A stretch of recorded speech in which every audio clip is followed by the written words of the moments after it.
All right. Day 6. Day 6. Wow, what a May 25. Tuesday, May 25. All right. One of the most action-packed days Yes. of the trip. We did so much. We did. Yeah. So, anyway, so we left. It was a super sunny day again. I think. Oh, maybe, yeah. Anyway. So, we're leaving Mývatn. Day 6 was going to be Dettifoss Day in the morning. We're going to do one of the biggest waterfalls in Iceland, Dettifoss. Or, as we call it, Dentofoss. So. So. First, in the morning we went for a walk on a farm. Oh, a lava field. Namafjall. Yeah, we were just driving through. I actually missed the stop. Or, I was trying to go on 1, and that's the ring road. And for some reason, I didn't see the sign and kept on going. And I went around the opposite side, which actually ended up being kind of a nice little drive on the opposite side of 1. Because it's a bit of a country road. And we came across, I guess, the lava pits in the southern portion of the Mývatn Lake, I guess. I don't know how to describe it. But ended up being kind of like, oh, okay, well, we hang out right there.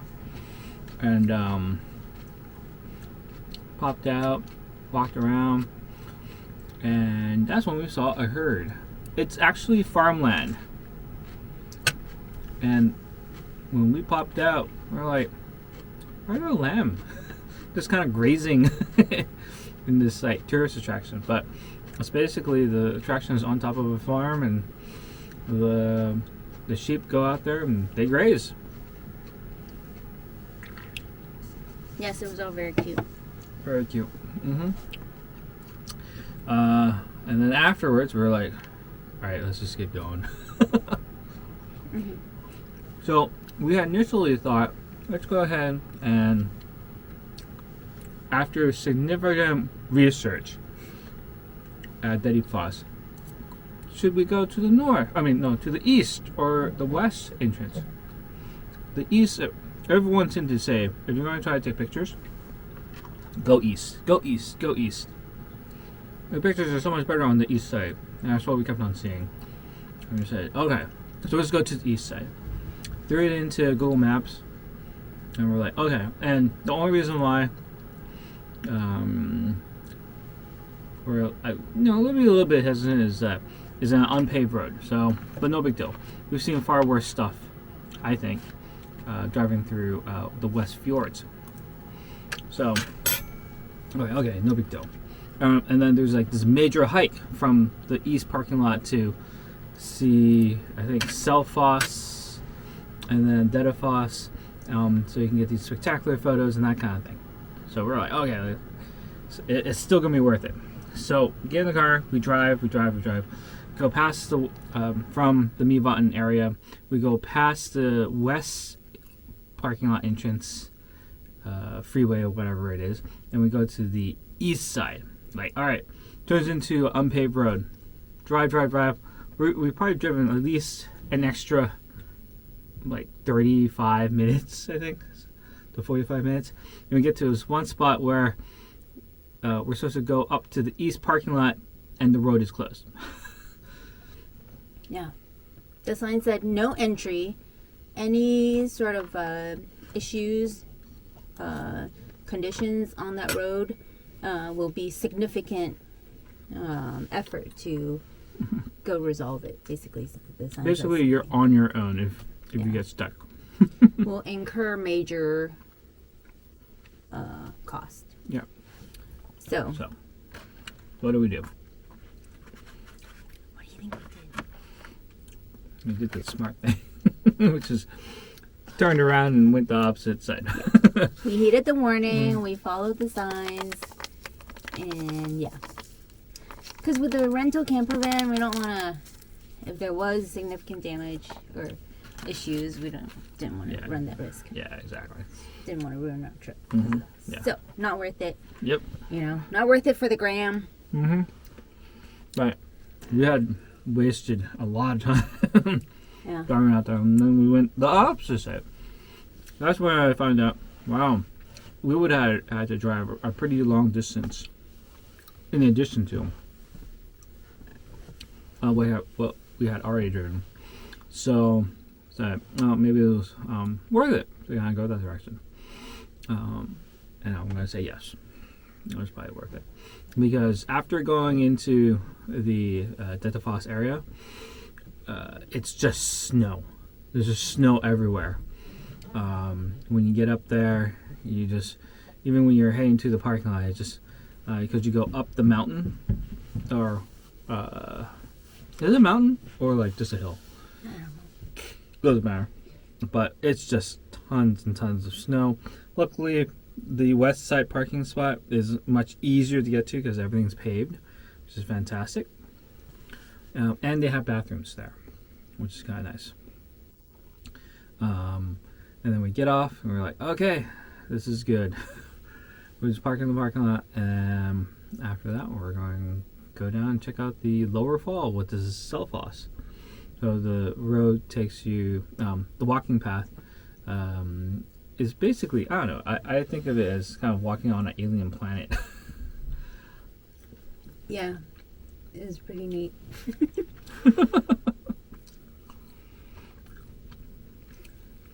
And then, we'll go check out Selfoss. And then we'll also go check out, Selfoss is, I guess, the more southern fall. And yeah, it's kind of cool. Yeah, to hike out there, we had to walk on some muddy, like black mud, black sand, wet sand, and snow. And snow, yes, and snow. And then we actually crossed the roped off area to try to get closer to Selfoss. Mm-hmm. And yeah, we were getting pelted in the face with very fine black sand. Mm-hmm. And then there were parts where you had to, it was rocky too. So after a while, we got close enough to get some good videos and photos, but after a while we didn't end up hiking all the way to the edge of the waterfall, but it was still great. We got good pictures. Mm-hmm. So then we turned around to hit Dettifoss, which is the bigger attraction there, because it's much bigger. Hiked up through also more slush, but because it was a beautifully sunny day, it was enjoyable. Mm-hmm. Yeah. So when we hiked up to it, we got to one part that was also roped off, but it looked safe enough. It looked like an area that was normally open during summer. So we felt like, okay, this is safe enough to walk. So we went under the rope, walked across, and we came right up to the edge of Dettifoss. Saw it from the profile, and it was very powerful. Yes, for sure. I think it was just like one of the biggest waterfalls that I've ever seen. And it was pretty windy, but wasn't strong enough to blow us over. So that was nice. Yeah, but it was very strong though. Yeah. I don't want to definitely mess with that too much. Oh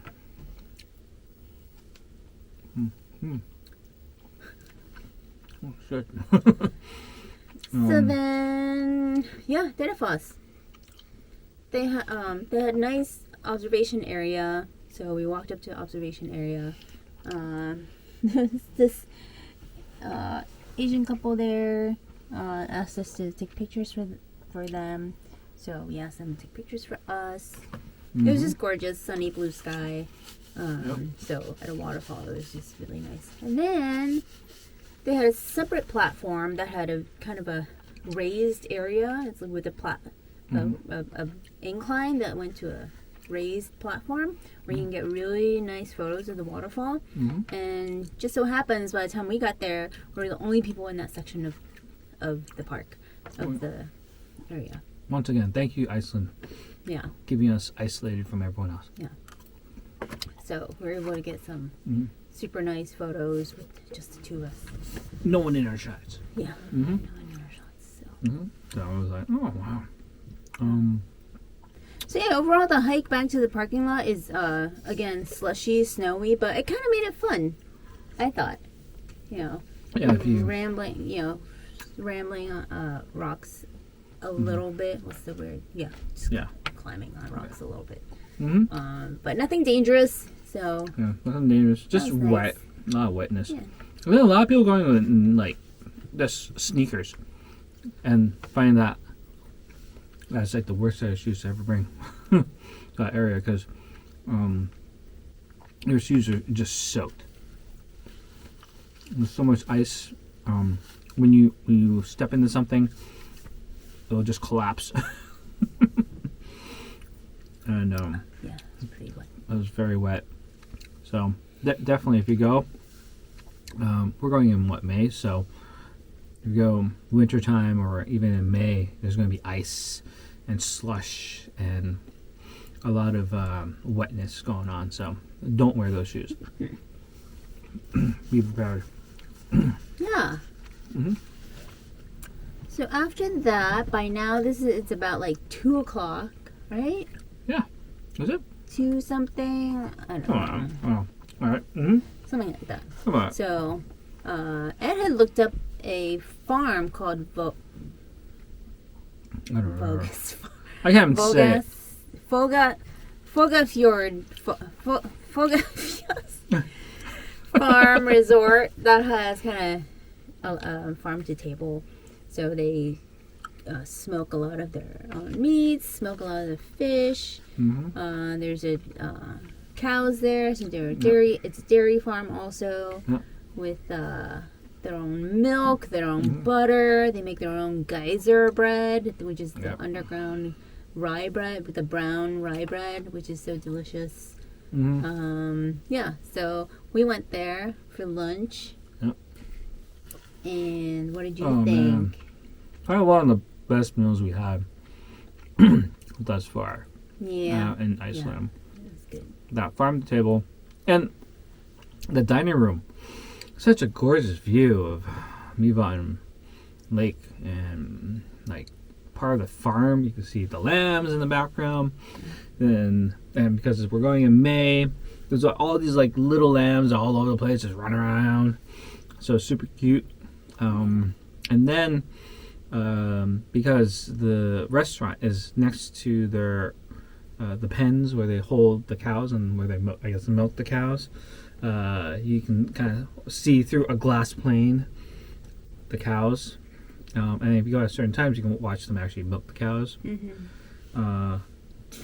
Excuse me. But overall, just a great experience going there for the food and the ambiance, and just it's just gorgeous little place. I had a glass of the fresh milk. Yeah. We got an appetizer platter, which was so good. It had the smoked fish and the smoked lamb and the cheeses.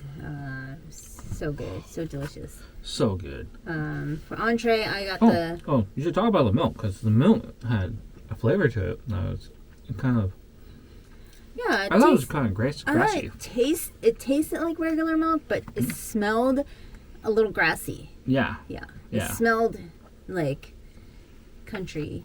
Mm-hmm. It smelled like country. Yeah. Definitely a small country. Yeah. Not overwhelming though, just very subtle. Mm-hmm. Yeah. Yeah. So that was a great meal. That was a fantastic meal. I had the pan fried Arctic char. You had the Lamb shank. slow cooked lamb shank. It was very good. I would still, as I may have mentioned in the past, I still think the one from, what was it, the one started with an S? The Seal Center. Seal Center, yes. Seal Center place. That place, their lamb chops were still divine. Absolutely delicious. And which item do you like the most? I liked the butter the most on the platter, on the appetizer platter. The butter was damn good. Yeah. The butter on the geyser bread. What about you? Wait, are we talking about the platter or The platter. I would say the dill, like personally, I like the dill salmon. And then almost to the end of our meal, the dill salmon. It was very good. Yeah, and by itself. Yeah. Oh yeah, you liked it by itself. And then they also had the smoked lamb, which was good. But I don't think I would have it by itself. Like, had it not been there, I probably wouldn't have ordered it. Nature bath. Yes, that's right. Let's talk about the nature bath. Actually, it's a place where you get to go. You have to strip down completely naked, wash up. I guess with your swim trunks too, bathing suit, and then you get to go outside and bathe in the hot water. With sulfur.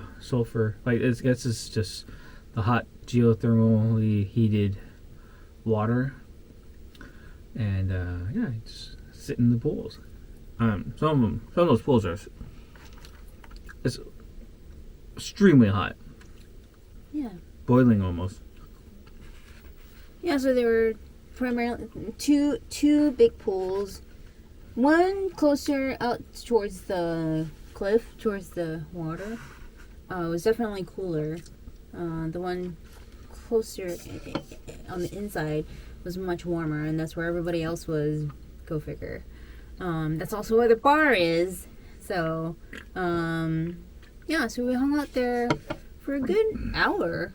And, it was fun to kind of walk around and kind of find the warm spots versus the cool spots, so we definitely, when we found the warm spots, it's really nice. And then we also noticed that the water closer to the surface was much warmer than the water that was, by our legs, lower in the pool. And it also depended on where you sat. Sometimes it was like that, and other times it's just hot all the way up and down. Yeah. Yeah. So. And it was soaked there for how long? About a couple hours? Like an hour and 15.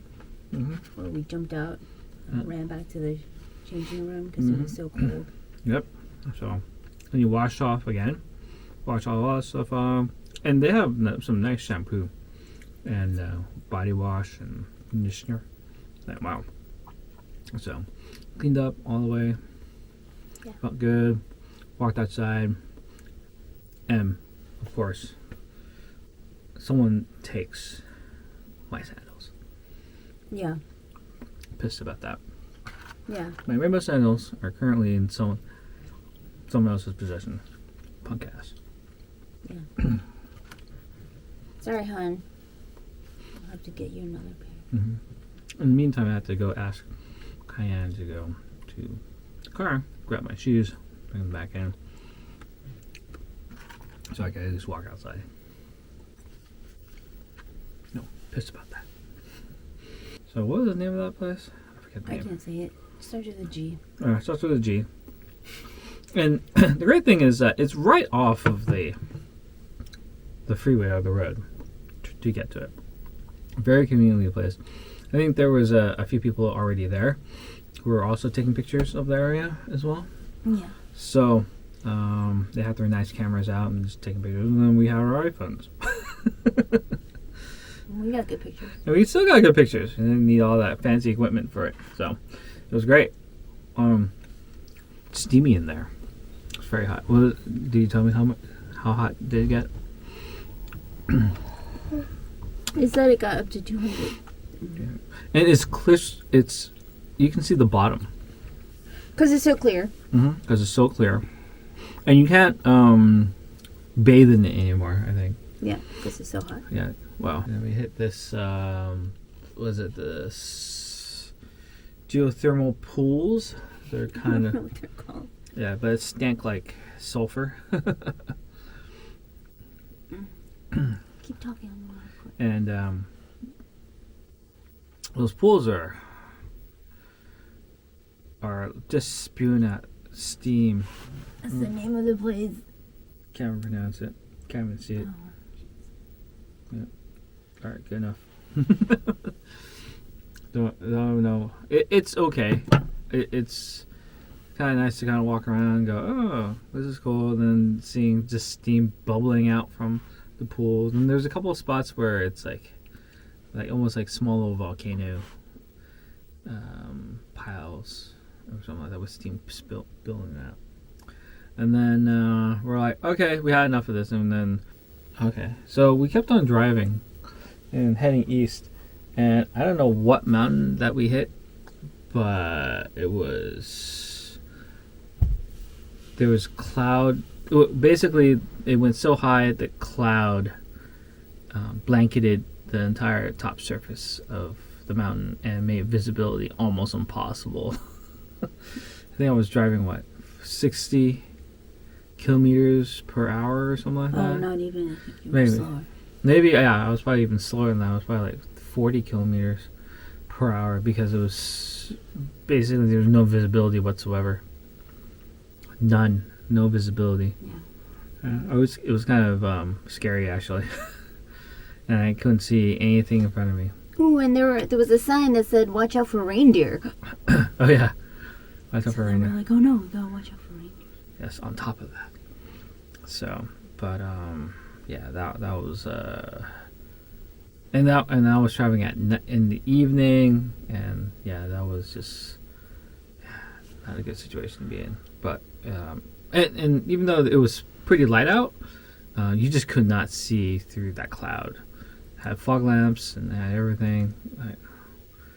Yeah, wouldn't do it if I had to. Well, guess what? We'll come back to that later. So, and then we ended the day at another campsite, and I don't know the name of it. Or I can't even say it. It was Egilsstadir. Egilsstadir. Egilsstadir. That's the name of. It's the name of the town. Yeah, the town. And we're like, okay, I can't say it either. So we're just gonna go ahead and leave it at that, and then we just stayed the night. Mm-hmm. All right, that was day 6. So much driving. All right. Well, anyways, day 6. Now we're going on day 7.